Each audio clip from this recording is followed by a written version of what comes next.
another series of our Government Today series. Today I have the pleasure of talking to Marine City's new city manager. Her name is Holly Tatman, and she comes to us with lots of experience running a city, and we are so pleased to have her in Marine City, I can't even tell you. So without further ado, welcome Holly Tatman. Thank you. Thank you very much. I'm excited to be here. Yep, good. Very excited. Why don't we begin by you telling us just about yourself? Sure. Pretty basic to start with. I'm born and raised in the St. Clair area, so kind of a hometown community girl. And went off to college to Central and spent my years following my college years working in Lansing for the most part.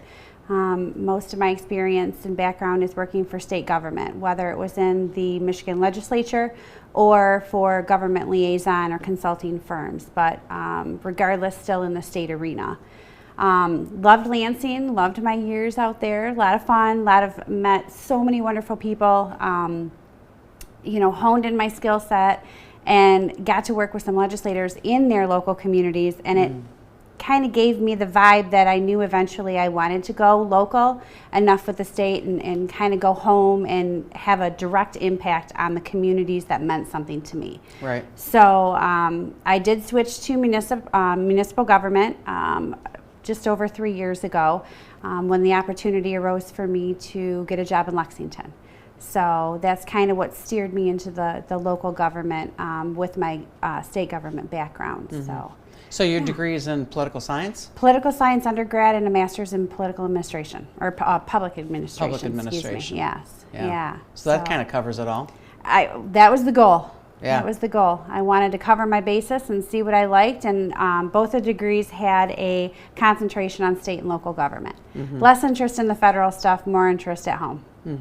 So. And usually it's the opposite. You start off local, like I know Candace Miller. Sure. She was from my neighborhood in Harrison Township. Okay. And I know her deceased husband, Judge Don Miller. Okay. And Candace started, in Harrison Township just doing like clerk things, and Sure. And then all of a sudden she decided to jump into Secretary of State, and then look at her now. So and so now you're kind of doing the opposite, where you went state, federal, and then coming back.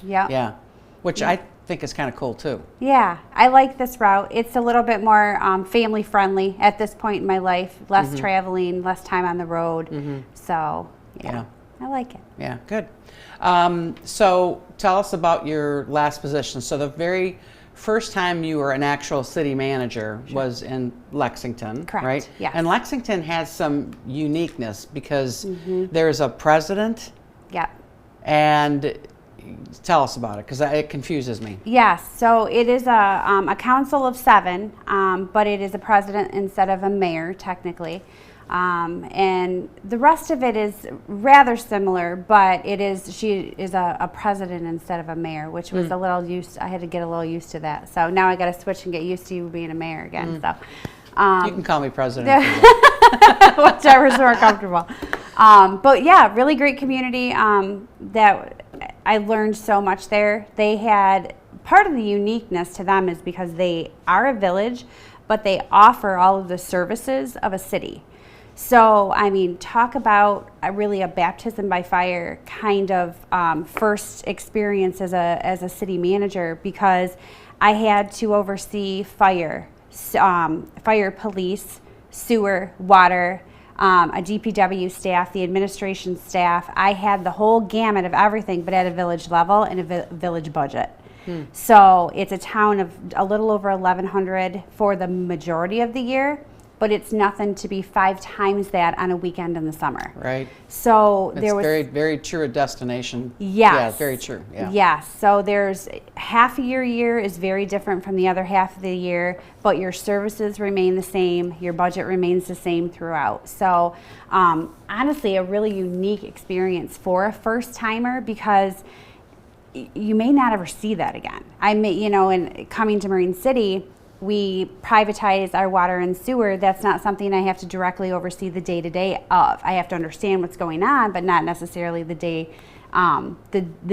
of it. But I have the gist of and the knowledge to know what goes on over there. So I feel like that gives me a leg up in the day-to-day because I already know how it works. Right. So really, it was a great place to start. I really couldn't have asked for a better first stepping stone for that. And it's a great community. There's my volunteers, the committee members, commission members, great group of people up there to work with. So made some friendships for life, I'm sure. Yep. So, Good. Yeah. And you were there for how long? Just over 3 years. So I was one of their longest running consecutive managers. So At 3 years? At 3 years, yes. They had a lot of turnover up there. There was a lot of small town politics that played into things up there.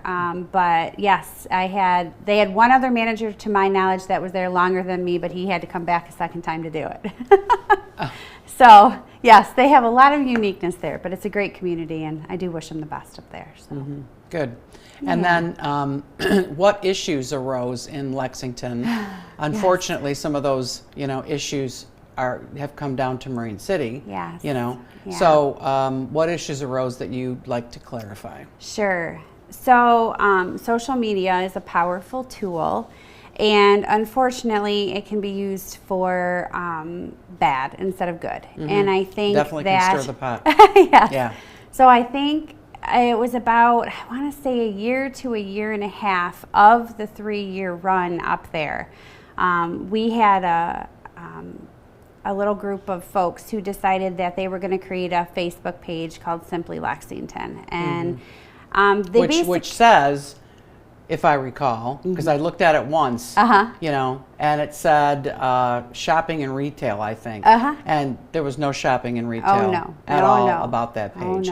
And any person, in my opinion, any person with half a brain, I mean, I read it in less than a minute. I knew it was created and it was used for a hate page. It is a hate page. And, it is. And it's like, that's the thing about social media that bothers me the most, is just because somebody takes over the admin on a page and puts stuff out there doesn't mean that it's factual, accurate, and Right. And as whoever the administrator is, they have complete control.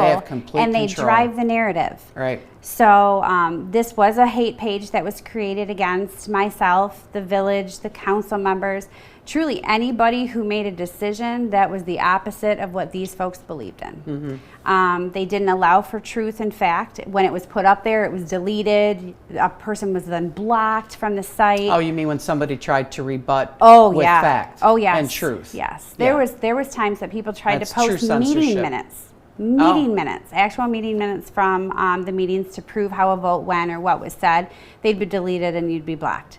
So, I mean, it was a total garbage hate page. And unfortunately, yes, they did follow me to Marine City, which I hope kind of starts to back off a little bit because they lose interest. I mean, there's nothing juicy. It's just doing the day-to-day, but anybody can turn the day-to-day function into whatever they want when they can drive the narrative behind a Facebook page. So it's unfortunate, but they're out there in every community, and you just do the best you can to ignore it and tell other people what it is, and hopefully the majority of the people see it for what it is.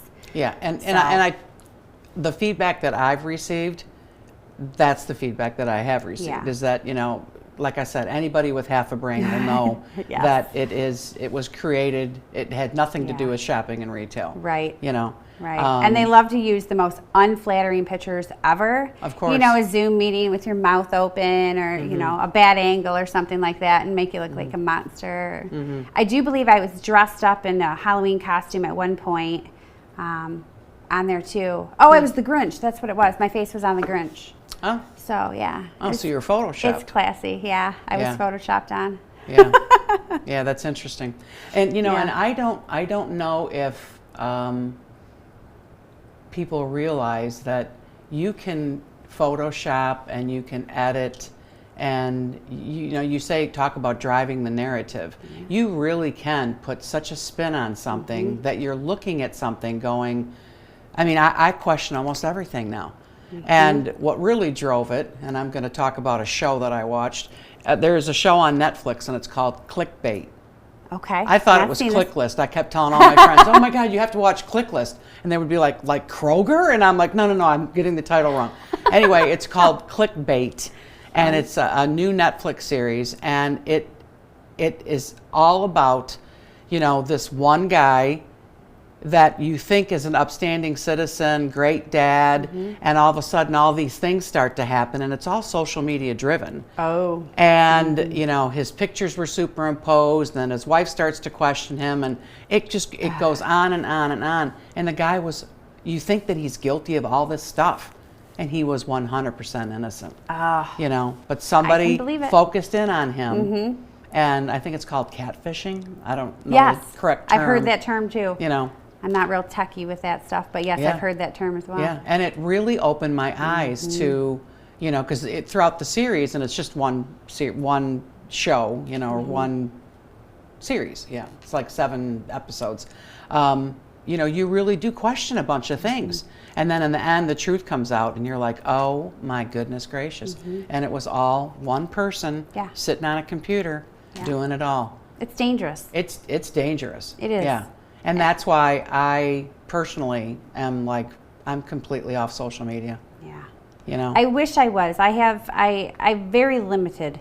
I like to share lost dogs and, see my friends' kids and share my kids with my friends that don't live here. However, the rest of it, you'll see very, very little from me on it for that simple reason that it's just an unfair platform, and it just makes me uncomfortable. Right. And I know I've kind of been questioned for that a little bit because I am on the younger side, and they, tend to think that the younger you are, the more techie, that's the environment you want to use to get your word out and everything. And for me, that doesn't matter. I tread lightly. I'm fact-based. Here's what it is. Come have a conversation with me. Let's pick up the phone. Let's have a meeting, cup of coffee. That is way more of a more positive and factual communication platform that I would prefer to use. Right. I agree. 100%. Yeah. I agree. So what drew you to apply for the position here in Marine City? It's close to home. So I'm terrible with years. 8 years, 9 years now, my husband and I, that I've been back from Lansing. We bought our home just in the China Township area. And, Marine City, St. Clair, they're both my homes, where I spend my time, where I go to eat, where I shop, where I hang out with my friends, where family and friends live. And so I've always kind of considered Marine City, my backyard as well. And so when the opening came up, I said, well, I'd really be a fool if I did not apply to this. It's a great community. It's got so much going for it. It's in my backyard. I have a young daughter who's just starting school. I really didn't want to be 45 minutes away anymore. And just the closeness. And it gives me a sense of working in a community that I care about as well, too. And I know that was something I had said in my interview even, was I have worked all over the state, for state representatives, for state senators, for judges running, and I always feel like my passion has always had to be in those communities for those people. And now I feel like I can work in my own community and make a difference, and that's huge. Yeah. For somebody who truly has public service in their blood, which is, I feel like it's a part of me. I don't feel like everybody has that in them. I really don't. Everybody has their own niche in the world, and I had a really good teacher who just had a passion for public service, and he really instilled that in me. And to this day, I tell him he's the one who got me here and why I like doing it. And so the idea of actually helping my own community is big to me, very big to me. Yeah, and I think it means a lot when you can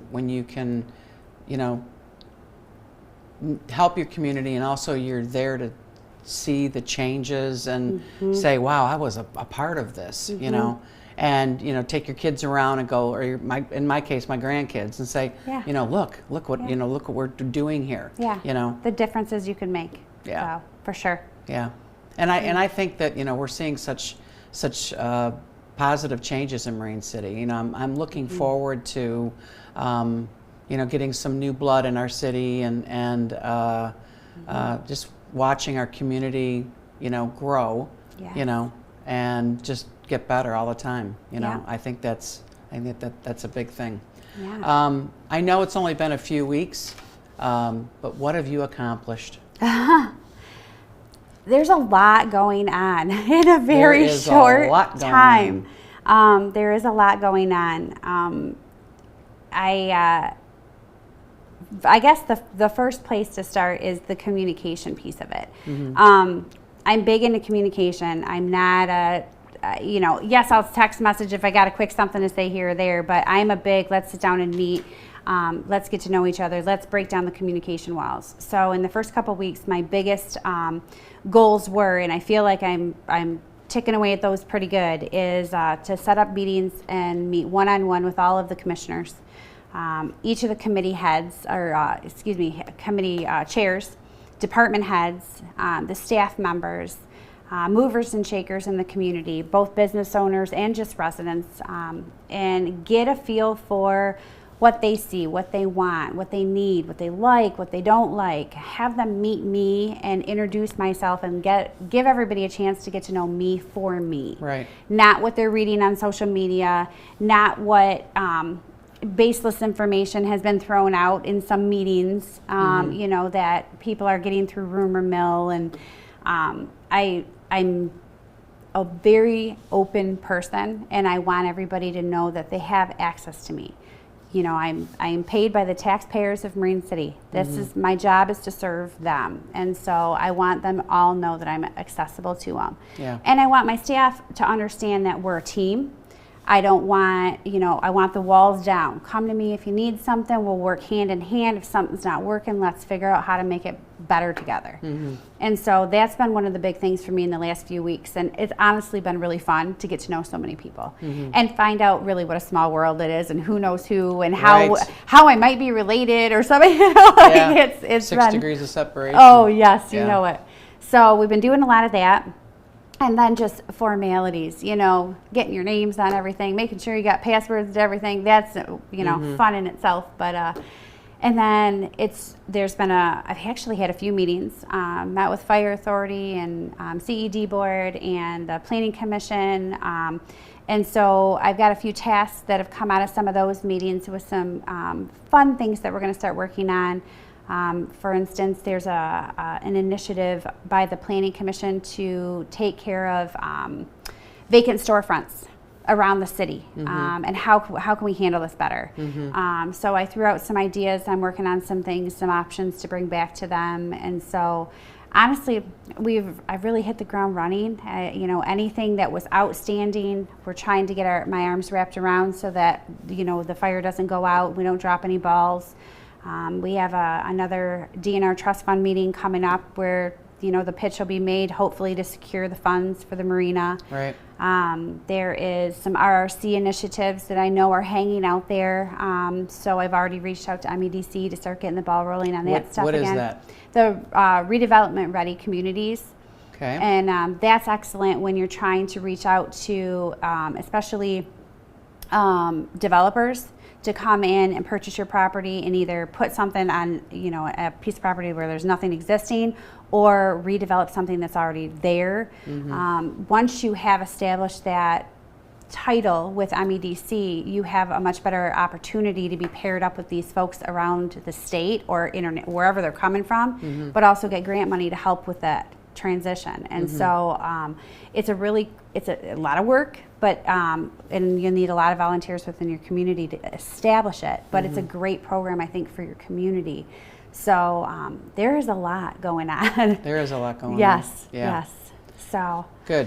You had mentioned the Marina project, and this summer, was like we did a lot of homework.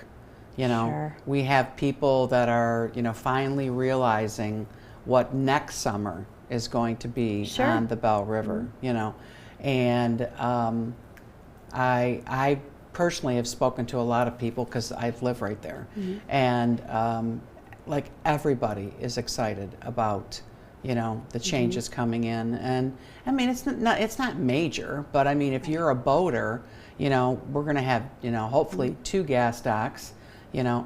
This summer though has also shown that progress isn't as fast as it used to be. you know, because of supply shortages. I mean, seriously, supply shortages, and work help shortages. Yep. You know, so you know what used to take a couple of months is now taking, you know, 3/4 of a year. You know, so I'm convinced that, you know, next summer, you know, we'll be attracting a lot more of the boaters. You know, and the Belle River will be thriving. You know, we'll have a lot of people coming in and using the gas docks and the marina, and it'll be kind of a cool little newness to our town. I agree. And who knows what that drives into the future as well. So if the city gets a taste for this and they love it and good things come of it, who knows where we can go from there. Right. So it just kind of ignites the fire and, you know, keeps the excitement going and drives newness. So. Yeah, and you know, and then Captain Paul Gallus had the boat here, you know, the big Marine City Friendship boat, and was very successful taking people on tours, and I have heard nothing but positive remarks about, you know, people taking their families out on the water. Nice. You know, see, we're used to, you know, I've said this before, we're a boating community. You know, yes, we are. Many of us, you know, I'm out a lot. I'm either on my kayak and my boat, you know, I mean, I'm in the water a lot. But there are a lot of people that even live, you know, 20 minutes away that really don't get an opportunity to be on the water. And they took their families out, and it was safe, and there was bathrooms, and, you know, I'd love to be able to get another riverboat come in, you know. That would be very cool. Yeah, or at least be part of maybe a route. Yeah. You know. Yeah. You know, for maybe the Huron Lady or something. Yeah. Some of the other boats that do tours, you know, because I just thought it was a good thing. Yeah, you know? it is a good thing. It's an asset to have that. And not everybody has something like that. Not so it everybody sets has you it. apart, even from the other waterfront communities. Right. So and everybody has to kind of have their niche. When you're all on the waterfront like that, you got to kind of have your niche. And that was a cool piece to our downtown. Yeah. So. Yeah, and we're unique because we have the Belle River. You know. Definitely. Something to, you know, you got to get off the big water, and you know, docking is super easy, and you know, loading and unloading passengers is a lot easier than being right on the water. Oh, you know. Sure. Yeah. So, yeah. It's cool stuff. So we talked about what drew you to apply for the position in Marine City. You had one heck of a drive when you were going up to Lexington. Yeah, it was about 45 minutes. I always said, though, I did have the nicest commute of anybody I ever knew, because I was really going the opposite way anybody else was. Everybody's going to the city, and here I was heading north. But and I got to drive either the country, the farmlands, or the water every day. So I will say I did have a good commute, but I don't miss the 45 minutes in the car each way. Yeah, yeah. So what kind of goals do you have for Marine City? I mean, I know that, because when I go in the city offices now, you know, there is, I don't even know how to explain this, there is a palpable change in our city offices. You know, you walk in, there's a buzz, people are, you know, working, constantly talking, communicating, and maybe it's to the new offices too, because it's a cool place to work. You know, everybody's got their own space, and you know, and I've seen you, you know, in your office with talking to multiple people, and I think that meeting policy, or that meeting that you like to have with everyone, you know, meeting everybody, I think that's such a great thing. The one-on-ones are great. So what kind of goals do you have for Marine City now that you've talked to everybody? Not everybody, but a lot of people. Yeah, and definitely still continue to work that and meet as many people as I possibly can. So it's hard. I feel like I haven't had much time to sit down and actually kind of set my own goals for what I'd like to see. Mostly at this point is I do not want to let any of the balls drop from where the former manager had left things. So definitely. Didn't she leave a list?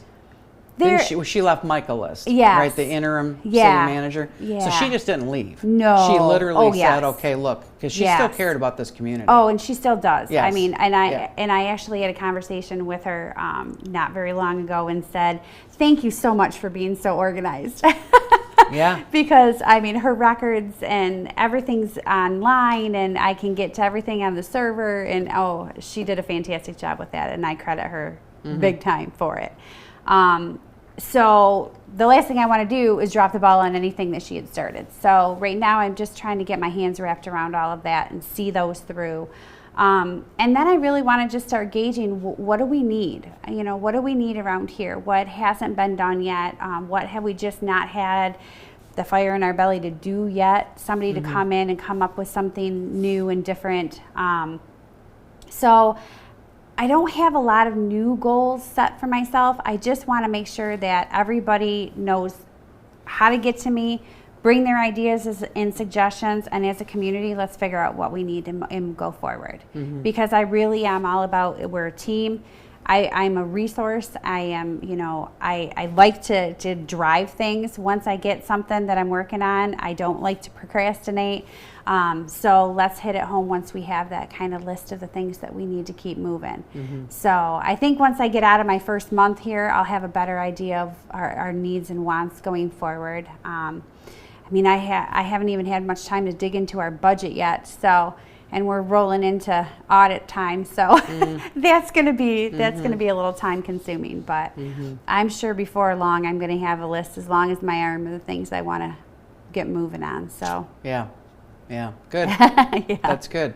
You know, I want to kind of go back to you know, getting hired in and things like that, and I just want you to clarify, because there was some talk about, you know, the background check controversy. Yes. Right?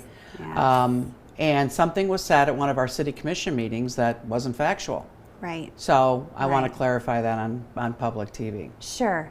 So during the background investigation, which it's still referred to as a background investigation, and it kind of weirds me out a little bit because it makes it sound like it's this very in-depth, something's going on. It's a background check. Right. It's a background check. Reference check. Yes, it is. And but during that process, yes, there was some debates on levels of the background checks that were being done, and maybe some mishaps in what should have been or shouldn't have been as far as the level. Being an administrator, you know, I'm an administrator. I'm not a police officer or corrections officer, you know, type of thing.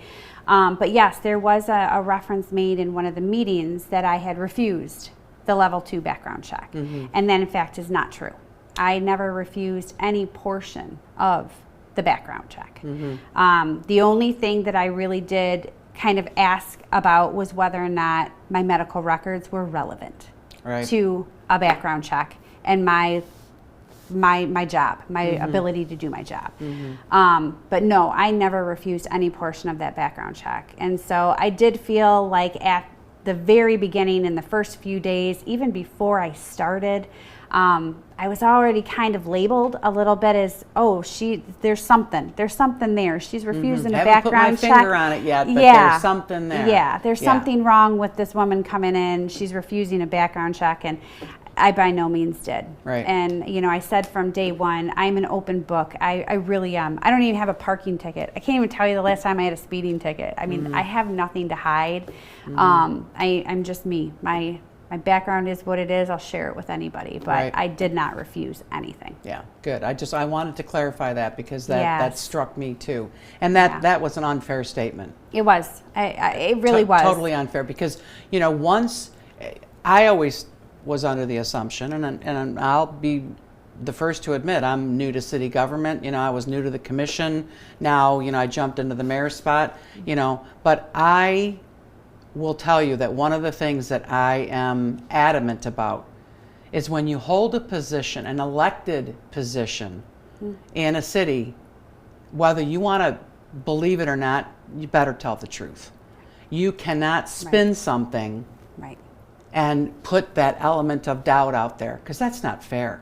That is just not fair.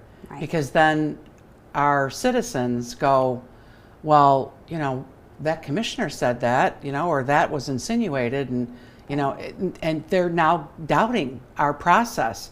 You know, you went through more of a background check than I think some local municipal police officers go through. Oh, probably. Probably. you know, there's some questions with some of that. The need for background checks in certain positions and maybe not in others. Right. I mean, it was an interesting process. The whole process was interesting. But I agree with you. Especially in a council meeting where the process of the entire dialogue is very structured in that it's not a back and forth between the commission members and the public.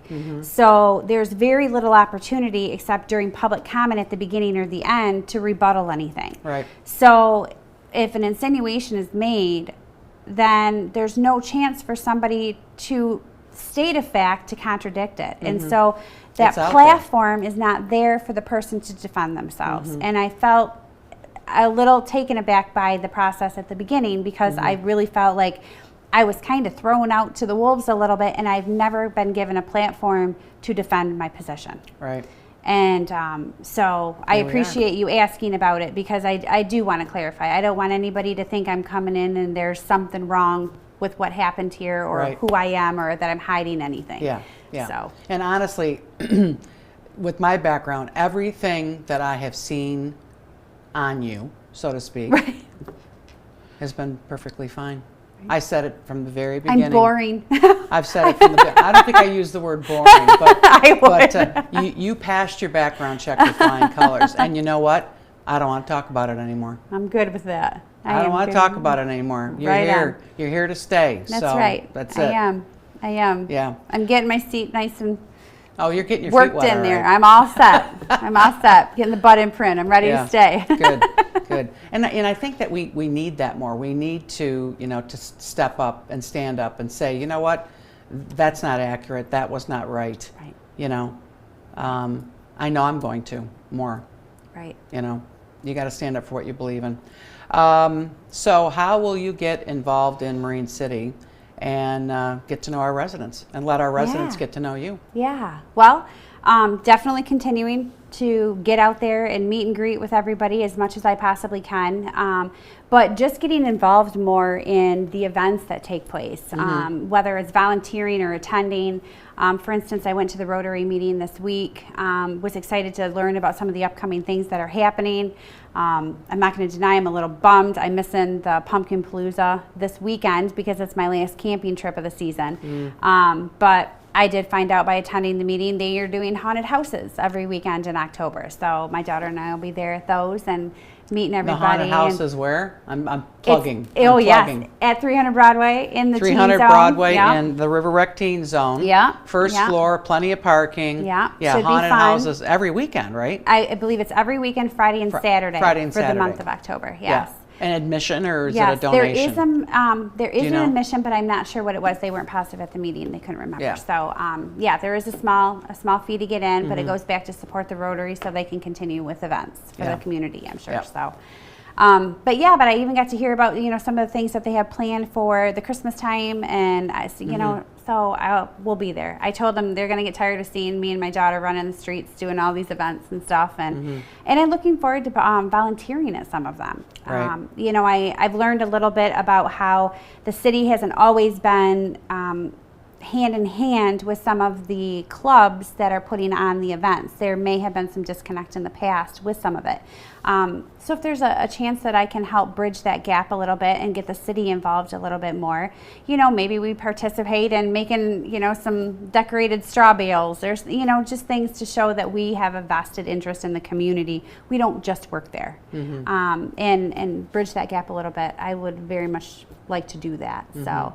And I think that you living closer, you can actually leave your house and be here in 10 minutes. Yes, yeah. It's not driving 45 minutes to do a 10-minute parade to drive 45 minutes home. Yeah. I mean, it's 100% worth it. And Marine City puts on some wonderful events, and I look forward to attending them and being a part of them and helping in any way I can. Really looking forward to it. Yeah, so. and we really look forward to having you continue with us. And I mean, like I said, I was hesitant to even do this today because you know, you're still so new, you know. But I think that I think it's important, especially considering, you know, the transition coming from where you came from to here, and some of the questions.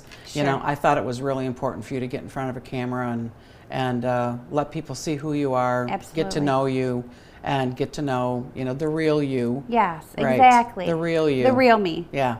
Yes, I really am friendly.